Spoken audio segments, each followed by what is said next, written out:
Where does Alabama go from here? And also, probably for me, an even more fundamental question than that is, what should our expectations, what do we want, what do we as fans, and really as an Alabama Crimson Tide community, want out of this basketball program?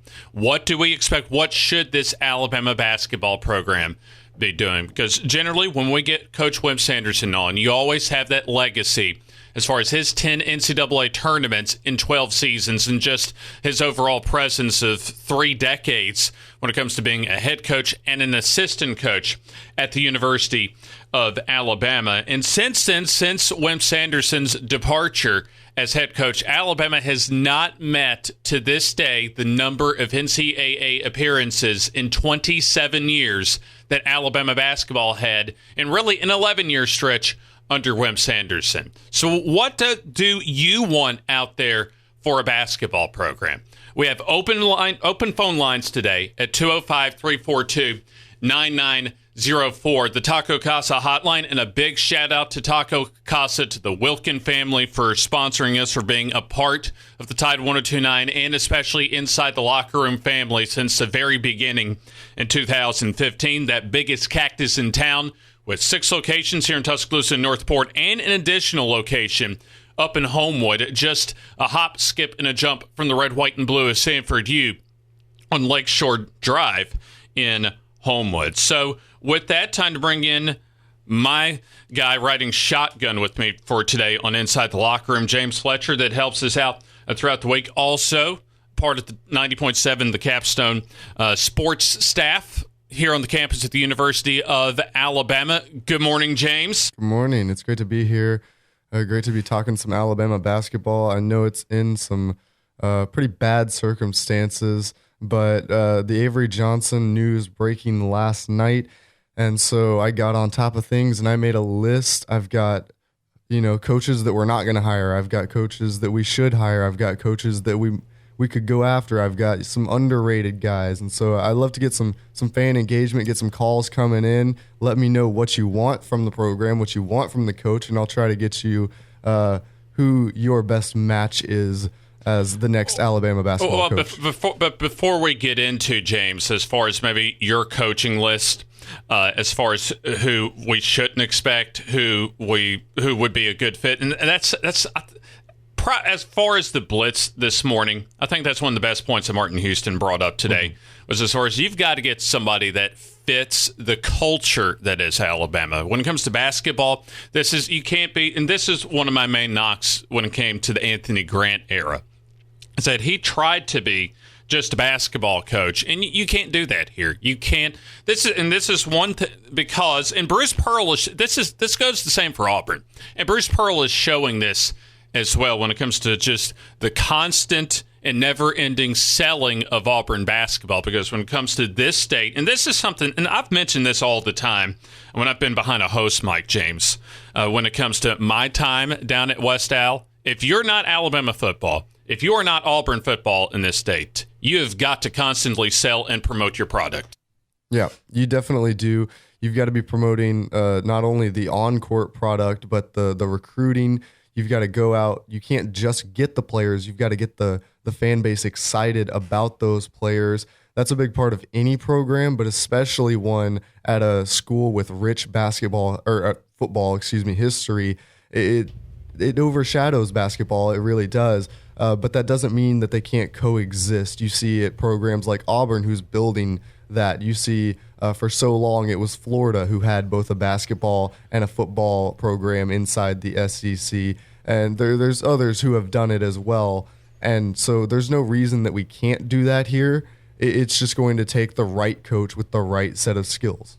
Oh, absolutely. And I think we did see that through Coach Sanderson back in the day. C.M. Newton certainly getting at least the modern era of college basketball to the forefront here in Tuscaloosa, laying that foundation for Coach Sanderson. And Mark Gottfried actually came pretty close to that, but maybe got a little fat and happy toward the end when it came to the eventual, and really where the recent slide of Alabama basketball began as far as those last few years under Mark Godfrey. That, by the way, folks, did miss the NCAA tournament his final 3 years, including no postseason for those final 2 years. And that final year, of course, with Mark Godfrey getting fired during SEC play.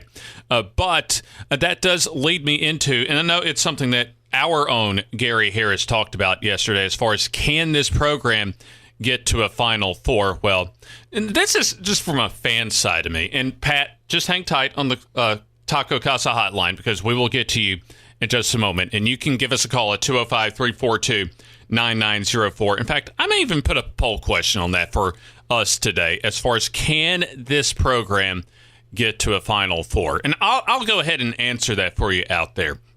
As far as my opinion, just simply, if South Carolina can get to a Final Four, if Mississippi State can get to a Final Four, to me, there's no reason Alabama shouldn't be able to get. They've already been to an Elite Eight, at least, once in 2004.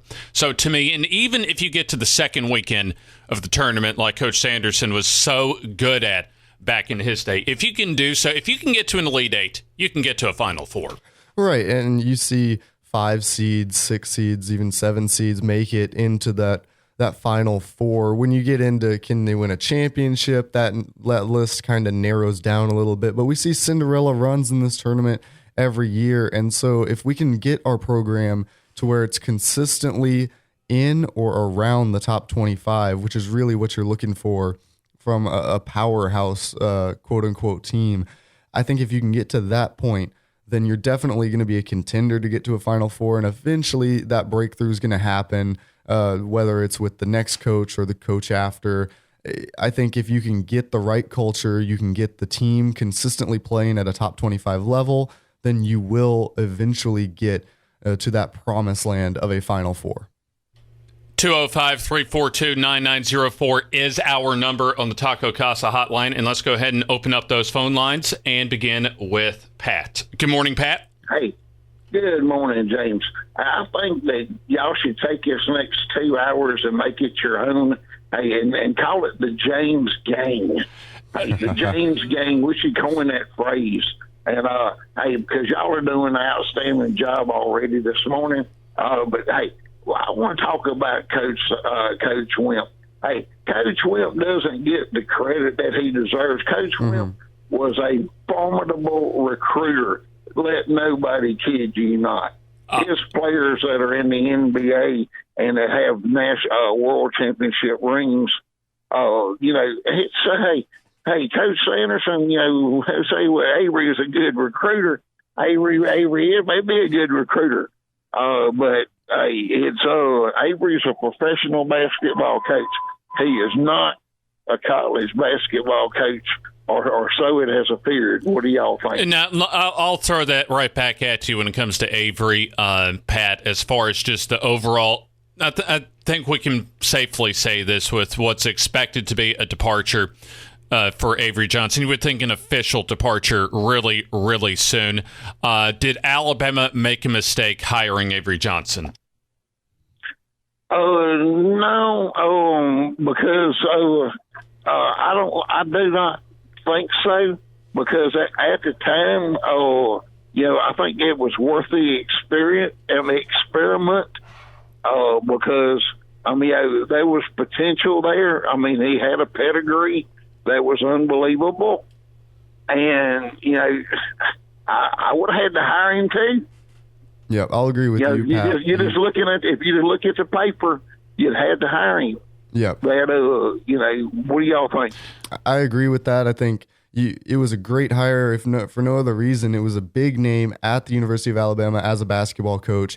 It brought notoriety to this program. It let people know, hey, Alabama is going to come after this, and they're trying to build this basketball program into something.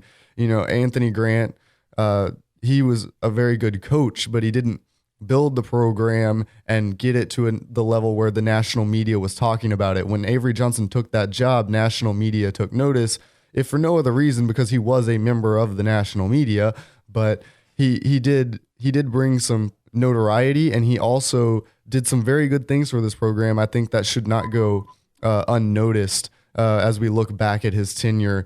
he did a lot for this program in terms of the popularity of the program, growing the amount of care in this program really. Well, just putting us back on the map to know where Tuscaloosa, where Coleman Coliseum was. I mean, everybody knows where even Alabama's practice field is, but they don't know where Coleman Coliseum is. Exactly. That's that's really kind of a thing, All right, hey, fellas, have a blessed day. Remember the James game. Oh, there you go. Sounds good to me. There you go, my friend. There you go. Thank you, Pat. Pat joining us on the Taco Casa hotline. And Colonel, we'll go ahead and get to you and slide you in before this first time out. Good morning, Colonel. Morning. Good morning. How y'all doing? Roll Tide? Doing good. TGIF Friday, my friend. How about you? Absolutely. Let me just start out by saying, Coach Avery Johnson, there isn't a better person out there. I think he's one of the best people I know. He's true. He's very kind in what he says and everything that he does. So I'm just going to say, please don't bash Avery Johnson because he's a good man. Now, as far as coaching, I think it's time. I think it's time to let him go and let him move on to some other venture that he might want to go into and let Alabama move into a new era.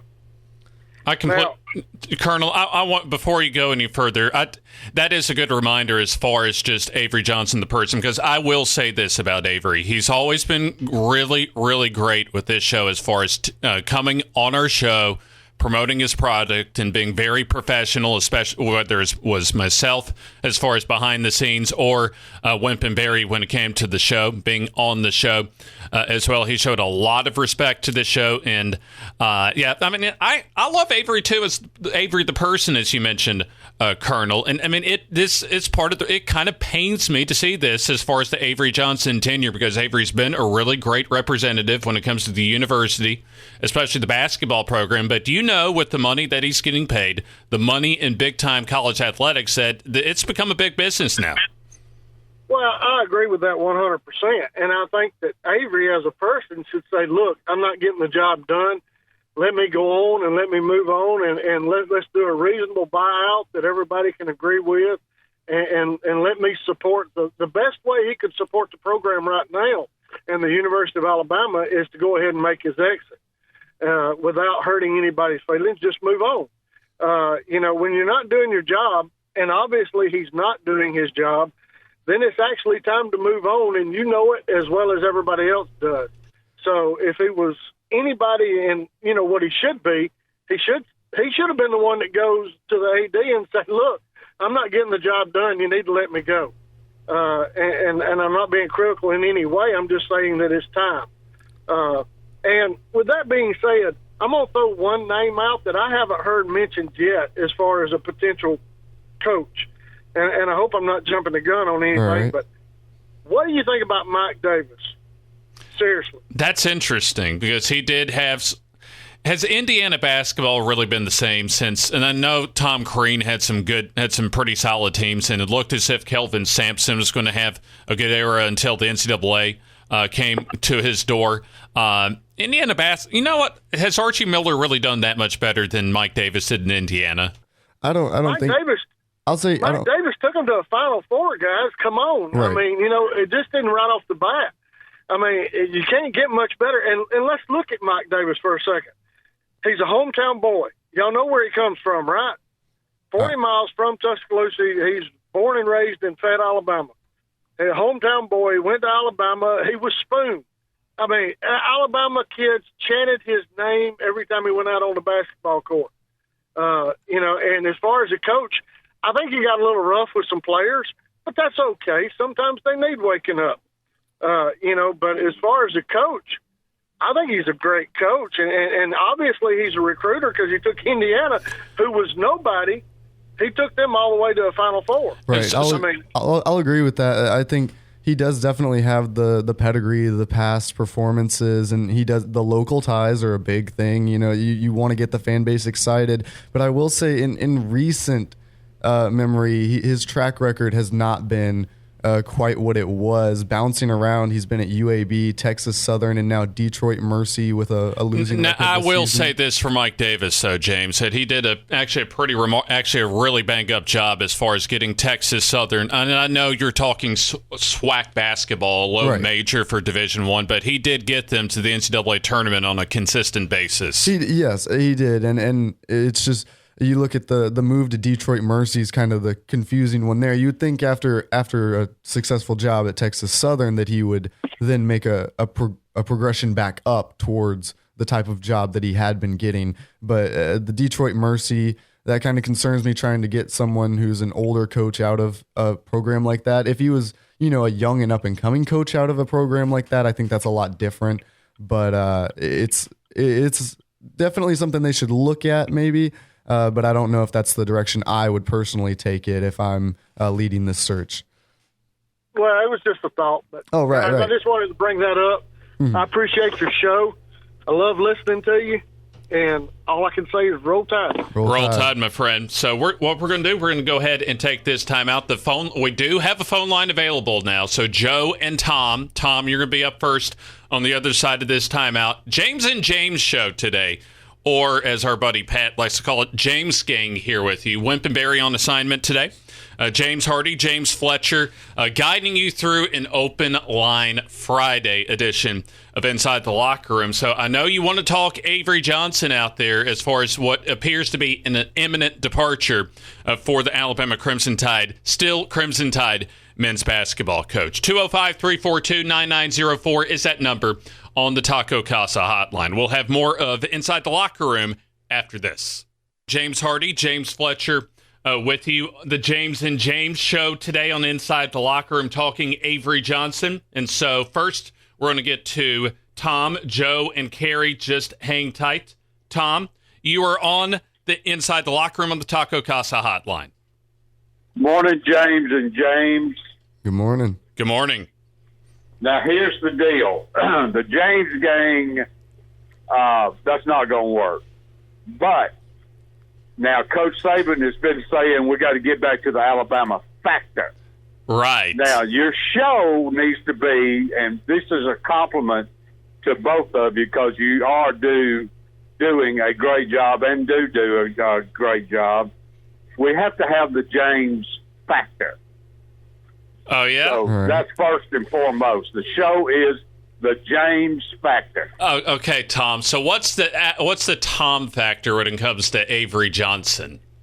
Let's see. My factor is I am extremely disappointed because I really thought Coach Avery was a great hire. I love him as a person, and I really wanted him to be successful. Can you imagine if he could have gotten the program or the team going in a winning direction with that guy out front and him feeling confident and liking Alabama and all this kind of stuff? Tom! I mean, it would have been fire. Tom! Absolutely. You would have had at least...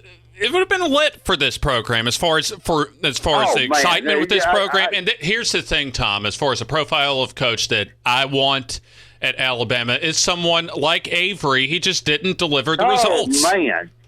I could just see all kind of beneficial things going on with Avery as your point guy. I mean, what a great guy. And but the proof is in the pudding. I'm not going to sit here and try to say it's not, but the proof is in the pudding. But I would like to stay on the hire. Mm-hmm. We need to look at the football program as a model, not the one under Coach Saban. It's good right now, no doubt about it. But if you go back and look, the groundwork was laid by Dr. or President Denny way back in the day, and it built from his dream of what football could do for the university, and the success of the football program is a fact because of the building blocks that were laid real early. Now, Coach Newton and Coach Sanderson, they laid some strong blocks as far as program building is concerned. And I thought Anthony Grant was the right hire. I thought Coach Avery was the right hire. It didn't work out, but you've got to assess program building and who can bring in and put a strong support block in place to build this program to where you get to where you're competitive with Kansas and North Carolina, so forth and so on.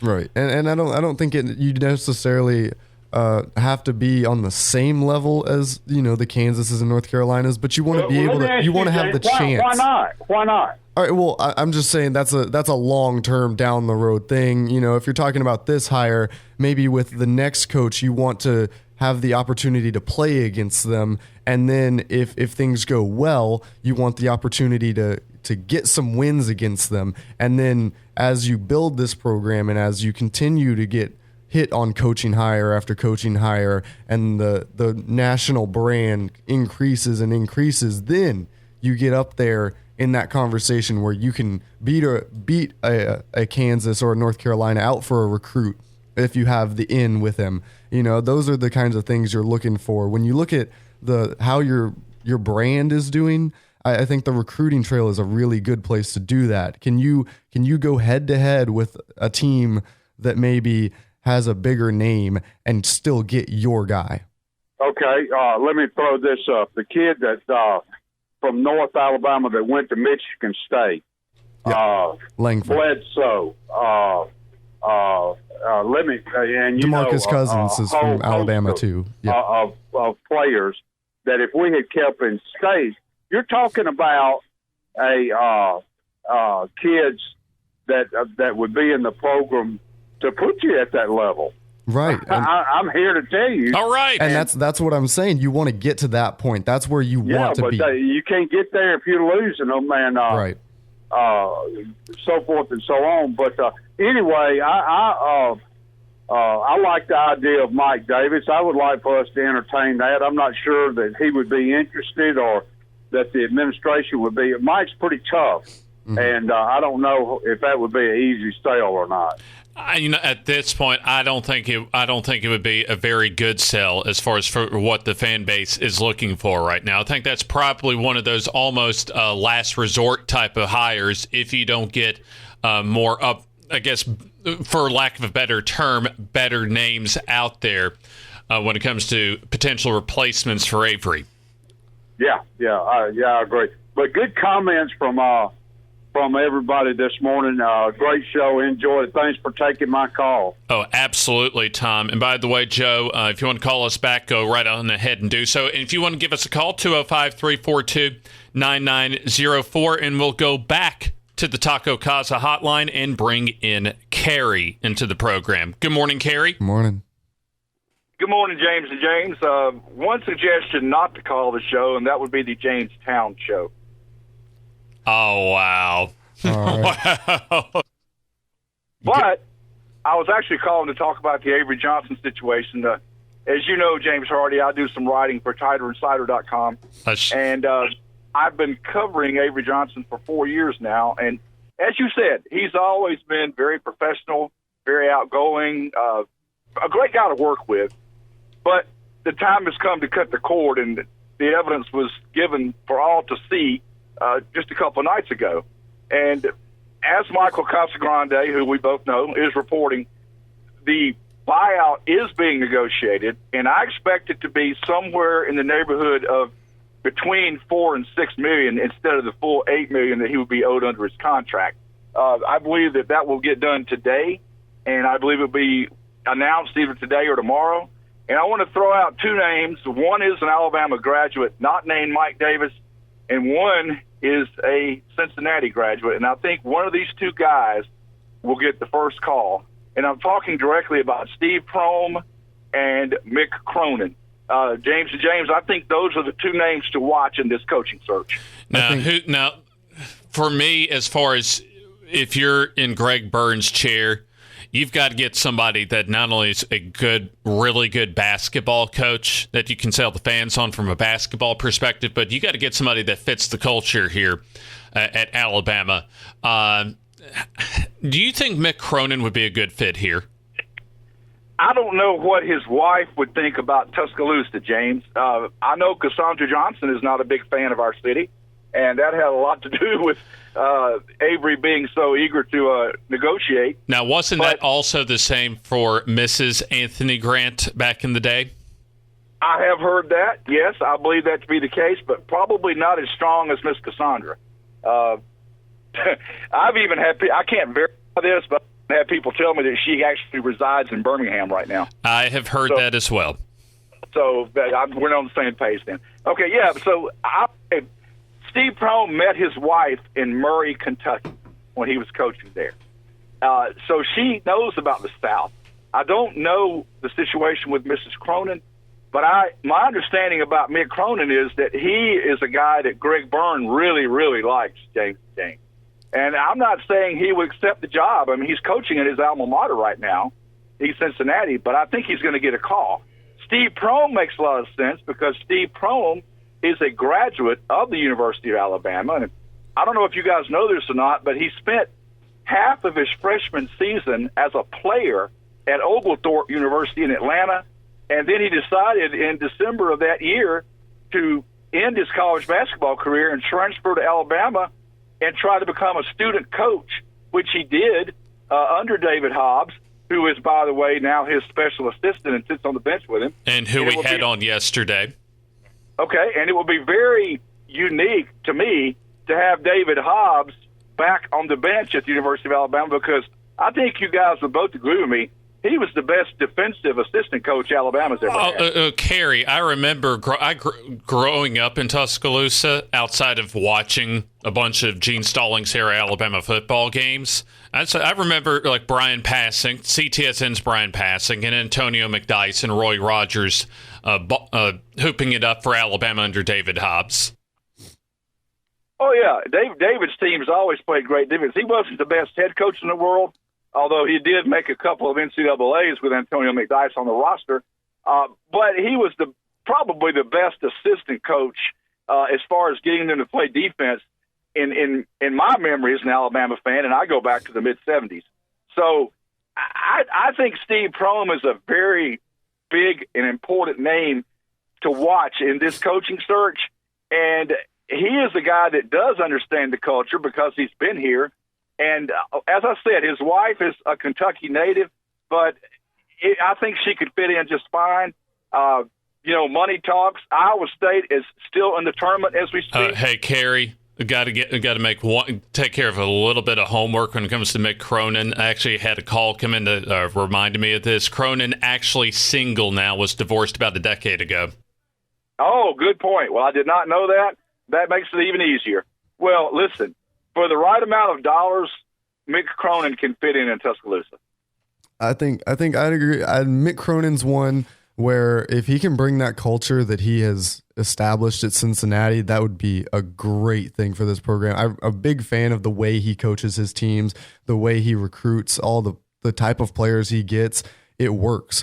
And you've seen that consistently at Cincinnati. That's kind of their brand at the school. And Mick Cronin, as a Cincinnati graduate, that's the one concern I have. I don't know if he has any interest in leaving Cincinnati, no matter who comes calling, because he does love that city. He loves that university, and he's got basketball's the thing there. He's got that rolling at a basketball school. Yeah, and I don't disagree with any of that. I just think he's going to get a call. He may respectfully decline, right? But I think there is a real scenario in place where you could see Steve Prohm as the next head coach of Alabama. Prohm's the big one. Yes, I've heard that one a lot. I've heard a lot of people who want him as the coach, a lot of people who think he's the most likely to become the coach. And I'd say the only issue there is, if you're Steve Prohm, do you want to leave a winning situation where you're at Iowa State and a lot of people are picking you to go deep in this tournament? Do you then want to turn around and take a job that a lot of people will see as a rebuild compared to what he has currently? I do think that's also an interesting hire from this perspective as well. Fred Hoiberg, as we know, is on the market. And so I can see a scenario where if Steve Prohm takes the job here, that Hoiberg gets his old job back at Iowa State. And I think that'd be a great storyline for college basketball. I think that's very possible. I think that's what Fred's sitting back. I think that's a reason that Fred has not officially negotiated with Nebraska yet. That's a great point, James. One more thing before I go. This hire is extremely important because we have a late signing period coming up next month, and we have a gentleman in Mountain Brook that is still considering Alabama despite all the turmoil, and his name is Trendon Watford, and he needs to be assured that the next hire is someone that knows how to coach college basketball, which is not the case right now, and someone who will develop him as a player, which unfortunately is not the case right now. And I think either of the two guys that we've already mentioned would be able to do that. Yeah, I think that's definitely true. And you look at that Trendon Watford recruitment, that is a big thing with him. He wants to go to the NBA. He wants to be developed as a player. He wants to feel like he feels like he has NBA talent and that he can get there as quick as possible. So he wants to expedite that process and get the best coaching he can and, get in and out and to the NBA where he can make some money.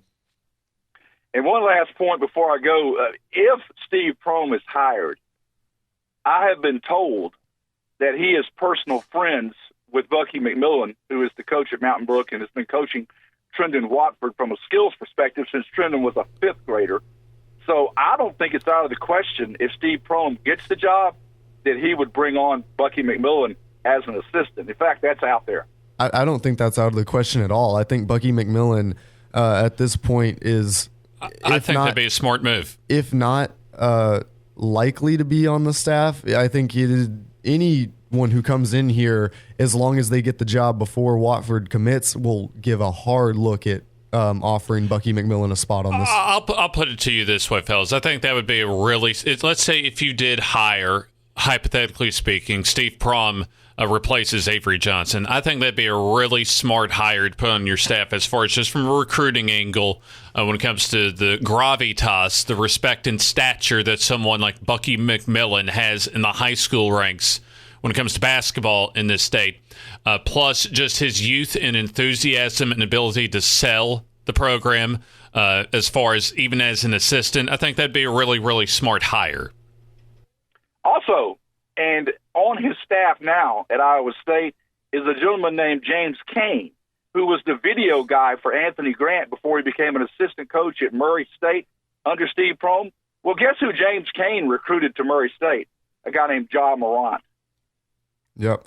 Yeah, there's a lot of good recruiters on that staff of for sure. And then there's, the opportunity to bring in an Alabama coaching legend who would definitely get the respect of the Alabama recruits. There's a lot of great points you bring up there. I definitely agree with a lot of that. And I think Steve Prohm, like we've discussed, will be the front runner for this position if he decides he wants to take it.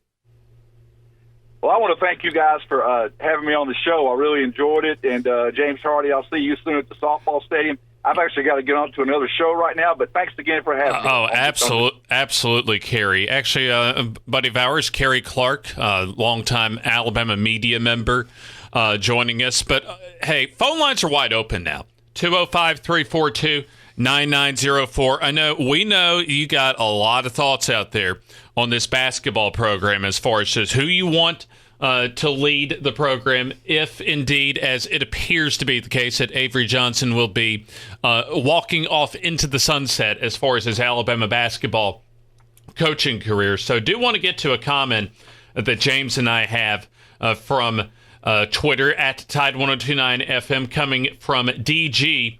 And he says, as far as who he wants as far as the next basketball coach, I don't care who it is, just a tough team that plays hard and is fundamentally sound. If Avery's teams were that, we'd won 20-plus games this year. 205-342-9904. Hang tight. We'll get to your calls next here on Inside the Locker Room on Tide 102.9, 100.9, as well as Tide1029.com and the Tide 1029 app.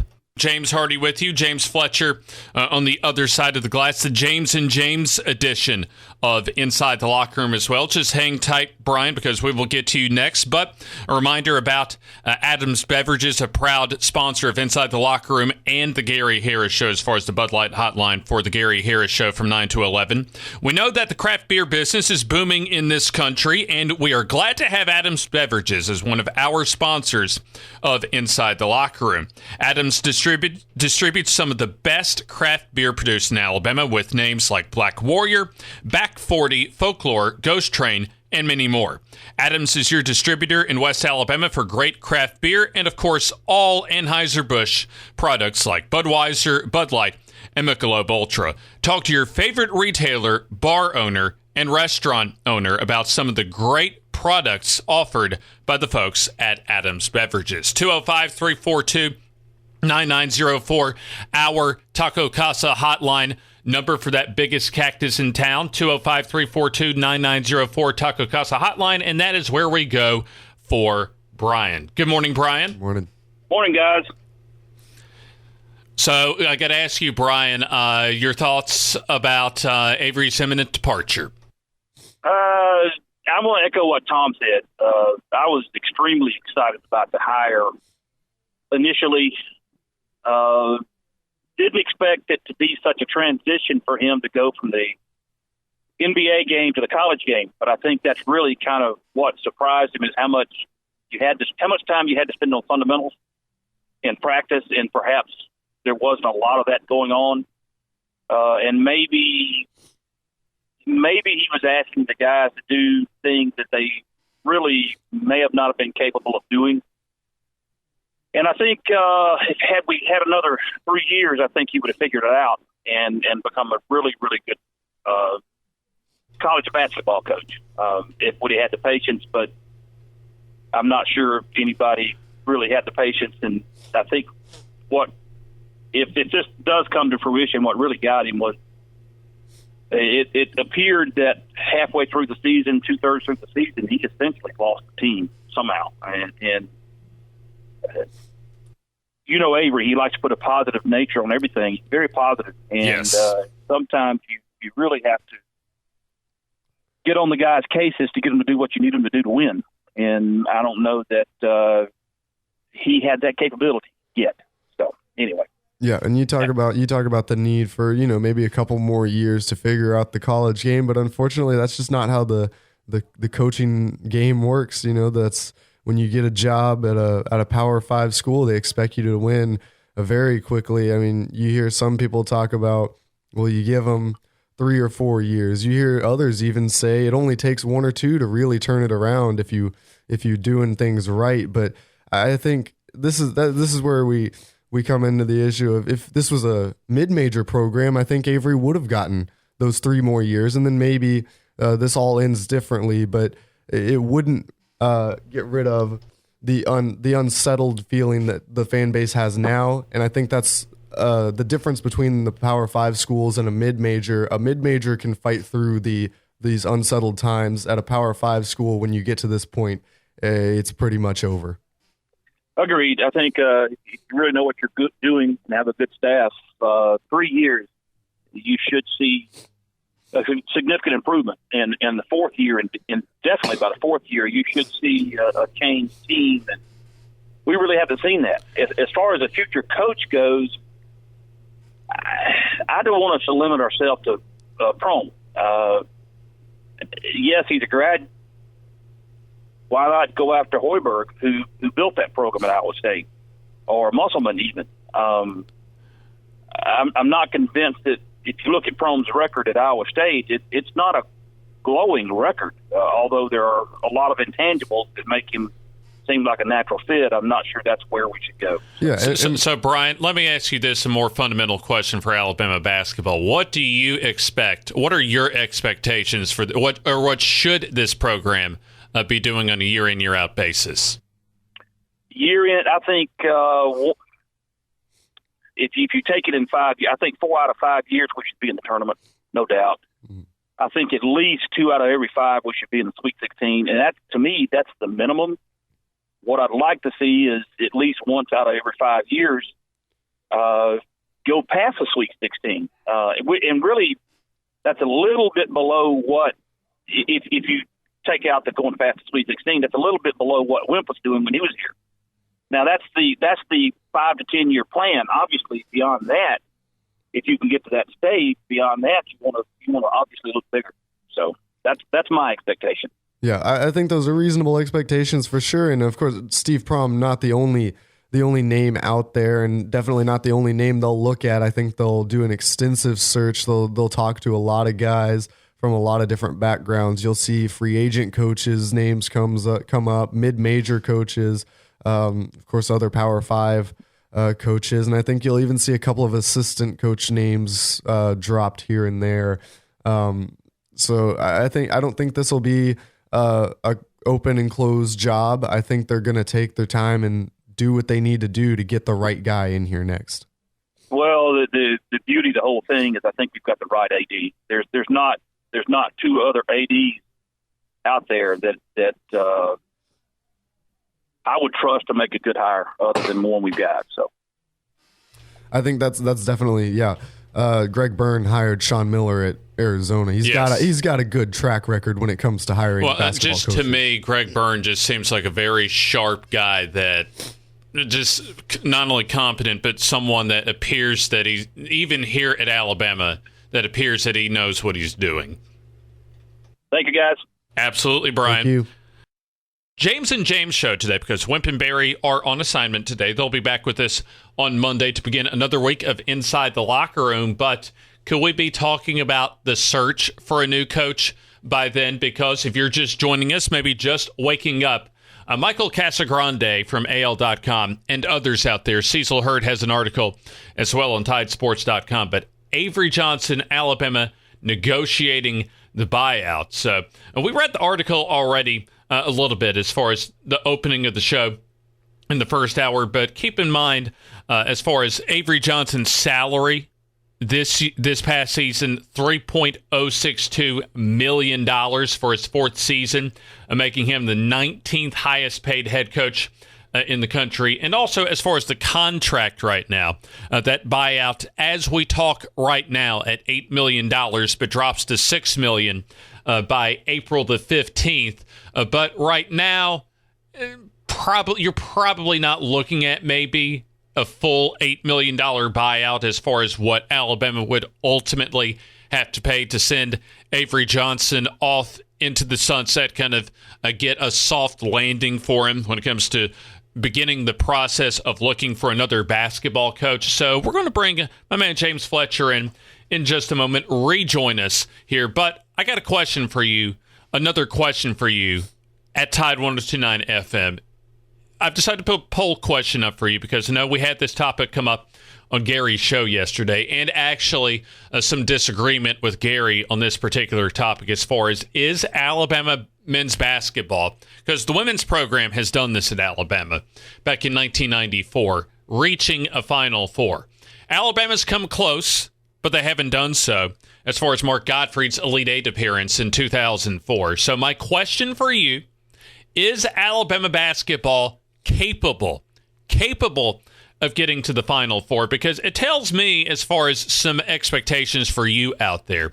And when you're looking for a coach, it can also affect what type of coach you can get out there. So far, a little over 3 out of every 4 of you think Alabama is capable of, in men's basketball, getting to the Final Four. Almost 1 out of every 4 do not think that Alabama is capable of getting to the Final Four. So, James Fletcher, my question for you, is Alabama basketball, yes or no, capable of getting to the Final Four? Capable, yes. You look at, of course, South Carolina's done it before, Mississippi State. We've been through this. Low seeds have made it to the Final Four before. It takes getting hot. It takes, of course, some talent on the roster. It takes good teamwork. It takes good coaching. And so I think you get the right coach in here, you get to the point where you're a top 25 program consistently. You're getting not the 8 and 9, 10, 11 seeds, but you're getting the 4, 5, 6 seeds consistently.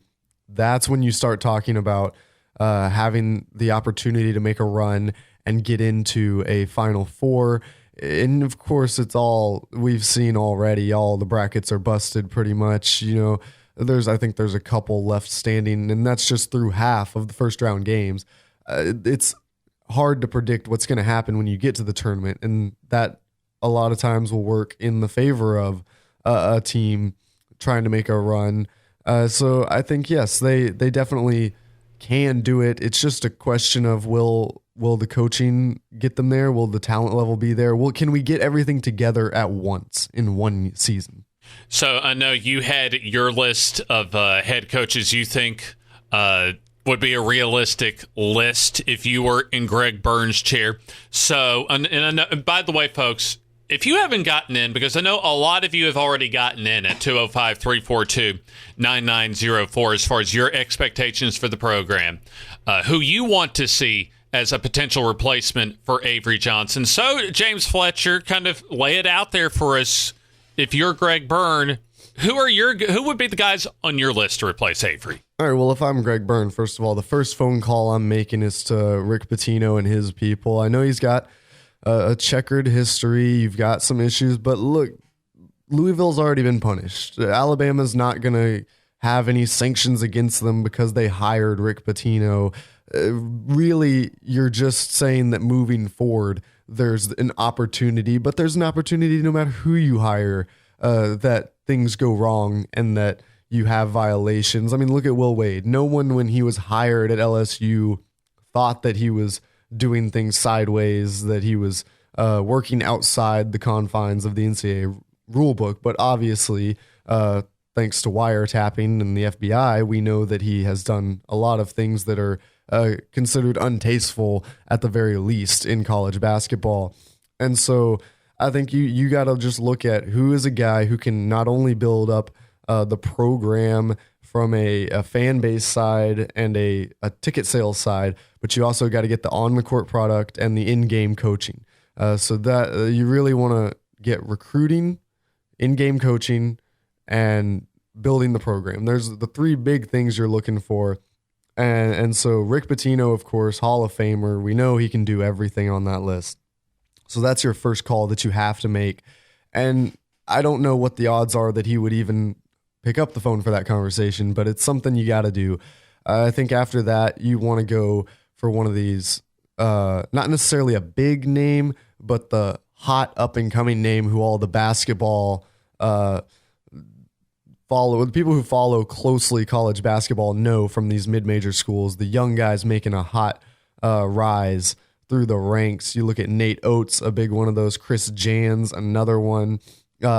One that I'm a really big fan of, TJ Otzelberger at South Dakota State. You look at him, Mike Daum is graduating this year, losing his best player. Can you convince him that, hey, you don't want to end up in a bad situation where your name kind of cools off after your best player leaves? So I think there's a lot of options out there, and Alabama should not be settling for a coach. They've got their choice, and it's time to go out there and let Greg Byrne do his thing and find the right coach for the Alabama Crimson Tide. So before we get to you, Donald, who do you think, as far as just even a couple names, you think are the most realistic when it comes to what Greg Byrne is looking at? I think Greg Byrne's looking at Steve Prohm's a big one. I think he'll look at Chris Jans at New Mexico State. His record is just incredible, 52-10 at New Mexico State. He's coached at all levels of the game on his way to New Mexico State, and he just knows how to win basketball games. And I think he's somebody who people can get excited about just based off that resume. You know, he doesn't lose basketball games. That's exciting for a fan base as they look forward. I think Nate Oats is someone that they'll look at, but Nate Oats, of course, just signed a contract extension, so I'm not even sure if he'd be interested in that kind of discussion. And then I think we talked about Bucky McMillan as a possible assistant. I don't think you can rule him out as a possible coach, given what we've seen in the past couple years, some AAU coaches coming up to the college ranks and finding some success. I think a high school coach can be successful as long as he has the right intangibles, as long as he knows how to coach basketball at any level. And I think Bucky McMillan is a great basketball mind. He has shown the ability to take this Mountain Brook team and put them in the top 5 nationally when we talk about all of high school basketball. And there's some big programs with, let's face it, better talent around the country. Look at they competed head-to-head with East High School from Memphis, who has the number 1 recruit in the country, head-to-head with IMG. I mean, that has a lot to do with coaching. And he's a guy who also is going to get people excited. He's local, of course, and I think he'll recruit well also, especially inside the confines of Alabama. So 205-342-9904, our number. And Donald, I know you've had a lot of thoughts, especially with me over the last year or so when it comes to Avery Johnson. So even though right now, Donald, Avery Johnson is not officially off into the sunset, it looks that it appears to be that way. So, Donald, I got to get your thoughts, man. Well, first off, I wish Avery Johnson and his family well going forward. With whatever they decide to do. Of course, he's not going to be on the unemployment line for long, but it's also his bank account. He's not going to be on he's not going to be in the line for food, let me put it that way, anytime soon. Your Fletcher mentioned Bucky McMillan. That would be a good hire, except for one thing, because it's where the program is right now. Bama's already tried to experiment with Avery Johnson, having never coached college ball before, and that failed miserably. And if not for Colin Sexton, it would have been a total failure. Bucky McMillan, I think, has a great future as a coach, particularly on the collegiate level. But I don't think they need to go and bring him in as a head coach at Alabama at this point, because he's got a quote-unquote earn his spurs on the collegiate level, even though he's had outstanding success at Mountain Brook High School. But the thing about it is, it's the state of the program, and it's not a shot at Bucky McMillan or anything, because he's done a wonderful job up in Mountain Brook. But I'm hoping that they'll get the coach get Prohm from Iowa State. He's an Alabama graduate. He was in the line in the running for this job 4 years ago. And I think him being an Alabama graduate would very much unite the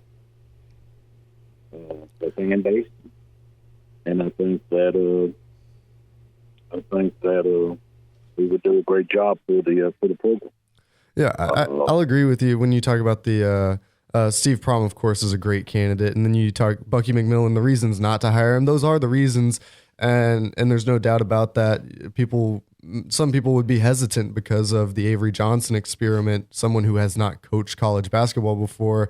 And you bring up a good point, how you have to earn your keep in the college game. And that's something that traditionally has been true. But in recent years, we've seen that kind of go by the wayside. When you're a good coach, you kind of just know how to coach. And I think that's something that, of course, you're never going to know that. Everyone thought the Avery Johnson experiment would work out. Chris Mullen at St. John's, people thought would work. There's plenty of examples of it working and not working. And so it's very hit or miss when you look at these scenarios. But I think that hire would be very low risk, because you're looking at a guy who's not going to be making a top-end SEC salary, and a guy who's probably more willing to accept a short-term deal where you see how things go, and then you can reevaluate each year as you progress through the contract. That would be my defense of that move, but I definitely see the other side and the reasons not to bring him in immediately as a head coach. Well, the thing about it is, with the program is they've got a big renovation project that they're trying to raise money for the Coliseum. That's probably the overriding thing right there. Yeah, they need a coach there, and they can make a commitment to for 5 to 10 years, who can unite the fan base, unite everybody behind the program, so that they can go ahead and be consistently a good program. And I think that Prohm can do that. And for Iowa State, if Prohm was to come here, I think Fred Hoiberg would be perfect to go back to Iowa State. He used to be the coach there. Yeah. Kind of a catch-22 there. but also for Greg Byrne knows what he's doing. I mean, he's done this before at Arizona, and he's big into basketball, unlike what we've had before. So he knows what he's going to. I think he knows what he wants and who he wants, and how he wants this program to be built. Also, the players that are still here, the ones that will remain here, better get ready to go to work, whoever the coach is, because they got away with one this year, and they tuned out the coach, and their effort, the record speaks for itself, and their effort speaks for itself. All you got to do is look at the tape. Oh, absolutely. Donald, you brought up Steve Prohm as far as him being a candidate when Avery was hired. Did we make a mistake, Alabama, that is Bill Battle at that time making that hire? Did Alabama make a mistake not hiring Steve Prohm the first time? Yes. Bill Battle settled for Avery Johnson. If you remember, Avery Johnson reached out to Bill Battle and said, "Hey, man, I'd like to be the coach here at Alabama, And Bill Battle had just gotten done with the Greg Marshall fiasco at Wichita State. And so he got used by Greg Marshall. He didn't have the intestinal fortitude to wait it out and see what could happen. Because I think Prohm might have been still involved with the tournament at the time at Murray State. But the thing about it is, the difference between then and now is they've got an athletic director who, one, who knows what he wants, and two, knows how to get it, and three, knows the process inside and out. So he already, like we always hear, they have a list of coaches that they have, and he's no different. And I think Alabama's going to end up getting a good coach. But these players, the John Petty's, the Herb Jones, we got those guys that are coming back. They need to be prepared to go to work, and they need to be ready to go to work and battle day in and day out, because they're going to be held accountable to a higher standard than they were under Avery Johnson. And plus, this program wants to win and be respected in the SEC. And they need a coach who understands that and can do that and bring us to – we don't want situations like Norfolk State the other night. We don't need that again. That was Alabama basketball's thing to Louisiana Monroe for Nick Saban. You don't call it that. Right. Hey, Donald, we got to go. We got David on hold, and we need to get to a break. But as always, thanks for your call, my friend. Thanks, buddy. Appreciate it. Good morning, John T. Morning. Hey, good morning, gentlemen. Enjoying the show today. It's always nice to hear you doing it, filling in for the coaches. Just throwing out a scenario there. All right. What brought Alabama football back to prominence? Took a former college coach that went to the pros and didn't like it and wanted to come back to college football. What about a college basketball coach that was successful and won championships, went to the pros, and maybe he's not happy and might want to come back to college? Billy Donovan. Yeah, Billy Donovan's a name. I've heard that thrown around, but I just haven't seen the discontent they were talking about, and it's not with Nick Saban. Let's be honest, there was also a lack of results with the Dolphins. Absolutely. I think the Thunder, as much as we can say they're quote unquote underachieving, it's a 4-game losing streak that they're on now. I think they'll get things figured out and they'll be a contender again in the playoffs. And so I think that Billy Donovan's in a really good spot in Oklahoma City with a good roster that they're trying to build on. And I don't necessarily see that one. But I do like the idea. I like that would be a home run hire if we could get it for sure. Billy Donovan Absolutely. is a great coach. I would throw it out there. And I'll throw another one out there. Now, I don't know why he got fired at UCLA. I can't remember. But Steve Alford. Steve Alford is he's on my list as well. It was just really underwhelming results and then bad publicity around the program. You had the incident in China with the players being arrested. And then, I forgot about that. Right. You combine that with just not giving the Ball family soap opera. Right. And you had you throw in the fact that he was publicly criticized by players' families, not just the Ball family, but other members of the team as well. It just got to where it was a little bit of a circus out there. But he is on my list, definitely as a guy who you should keep an eye on, not just for the Alabama job, but for a lot of openings that are going to come available. Steve Alford, a really good coach, a great recruiter, of course, and learned from one of the best. He did, yes. And so you've got a guy who I think really found himself in just a bad situation that devolved quickly, and he did not get a hold of it like he needed to do. And so is that a knock on him, or is that just a one-time thing where things got out of hand and we need to give him another chance? So, that's the fence you got to ride there. Well, he did an outstanding job at New Mexico. I lived in New Mexico for 10 years, and I always try to follow University of New Mexico State, and Jan's from New Mexico State. I'd be happy with that. The effort they put forth yesterday against Auburn was, outstanding. They didn't quit, and he's done an outstanding job. And the guy at Iowa State, there's several people out there that would fit, but and it's really a shame because Coach Johnson, as far as what he did publicly around here, trying to build up the anticipation and the just excitement for the program, the enthusiasm. I hate it for him. It's kind of like a bad breakup when you're such a good person, but it's not you, it's me. You know what I'm saying? Right, exactly. And you hate it because he did all the right things. He just didn't deliver. Absolutely. And I hate it, but yeah, time. It's time. It's definitely time. But I just want to throw my 2 cents in worth, and I just maybe how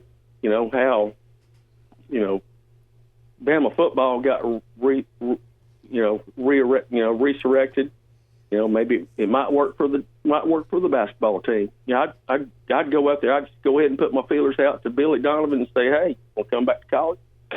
You certainly got no in your back pocket, John T. That's right.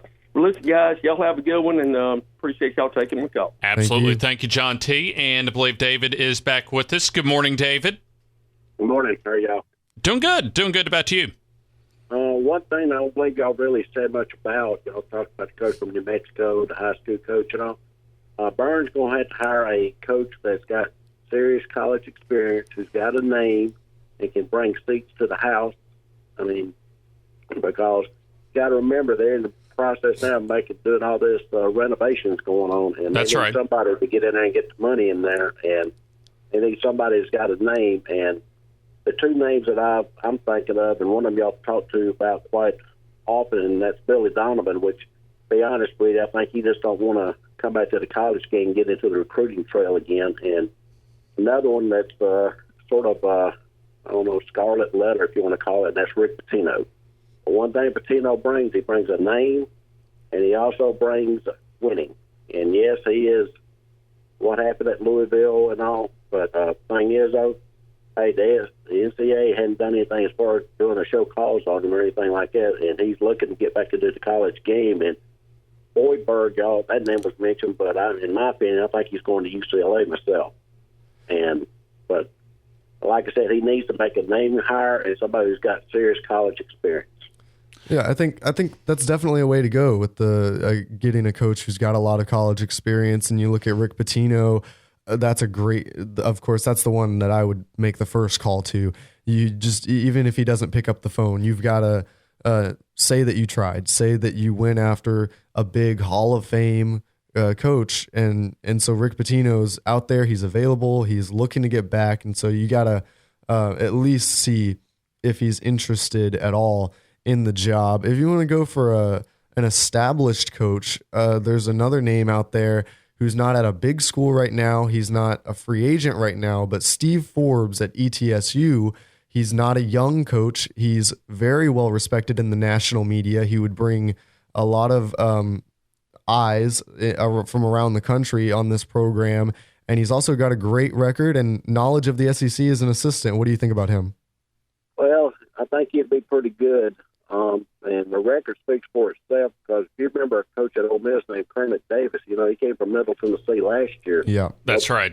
Nobody knew much from him, but look where he's at right now. He'd be playing sometimes this afternoon or evening in the big dance, and you can see where we are right now. So exactly. But like I said, but right now, I just think Alabama. I mean, they've done the experiment with trying to hire the hot coach like Anthony Grant or the name coach like Avery Johnson, and they just need to make a home run name hire, somebody who's been a winner, who's a proven winner. And to me, Rick Pitino is the one they need to go forward. If he says no, then we'll just go from there. Now, David, I got a two-part question on Rick Pitino for you. I personally think, one, as far as the fan reaction, I think the vast majority of the fans, I think a lot would have the opinion of Rick Pitino that you would have as far as having him lead Alabama. Do you think that the administration, including Greg Byrne, would have that same opinion? Well, he hired Sean Miller in Arizona, and you can see what he's going through right now. That's true. But David, I got another question for you as far as just kind of what you've mentioned when it comes to the big picture of this basketball program. Do you see this, what looks like will be a hire to replace Avery Johnson? Do you think that it is as important for the basketball now at Alabama like it was for football during Saban's hiring process? Yes. They're at a crossroads. They can either be relevant or irrelevant. And I'm talking about in the SEC. I'm not talking around the country. I'm just talking about the SEC in general, because every team in this conference has stepped up and moved. We're so far ahead of Alabama, it's scary. And the only one that's come back to Alabama has been Vanderbilt. And Vanderbilt won't be there for long because they've got a great coaching group. And if Alabama don't do something now, then they're going to be the bottom feeder of the SEC in men's basketball. That's just how competitive this conference has got. Yeah, I agree with that, and I think this is definitely a pivotal moment for Alabama, because you can see here, if we make the right hire, we can get right back up in there in that conversation, competing with all these big teams that are rising in the SEC. But you make the wrong hire, and next thing you know, it's going south, and you're at the bottom.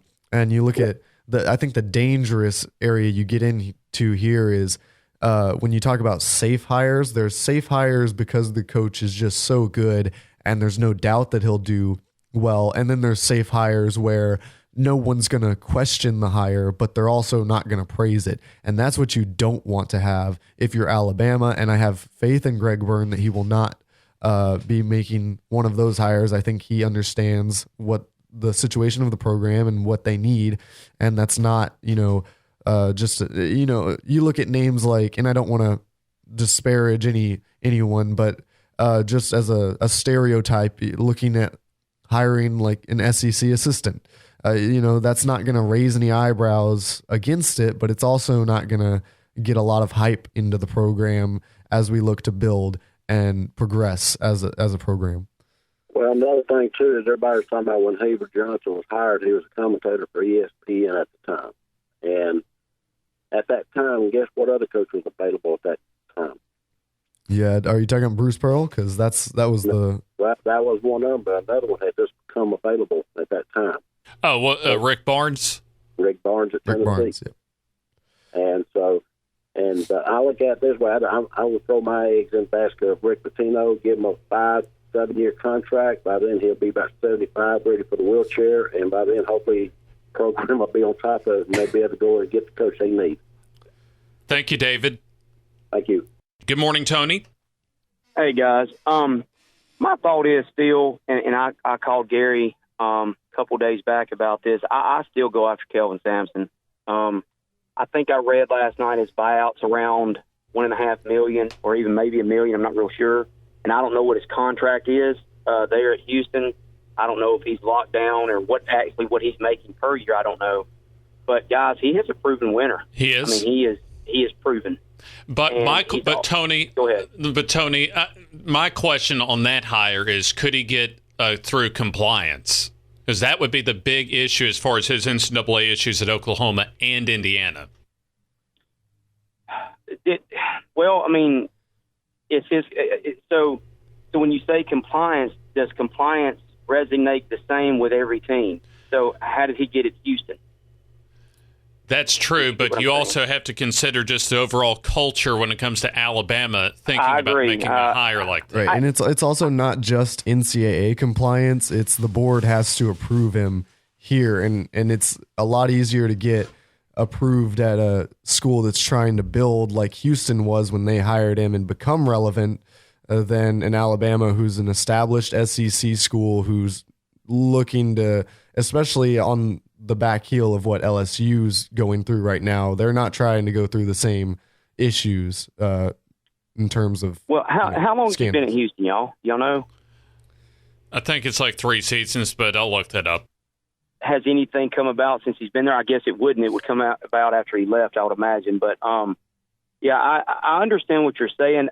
See, I was reading that what he did at Indiana was basically a little bit, which is I've also read that it's not even illegal now in the NCAA what he did then.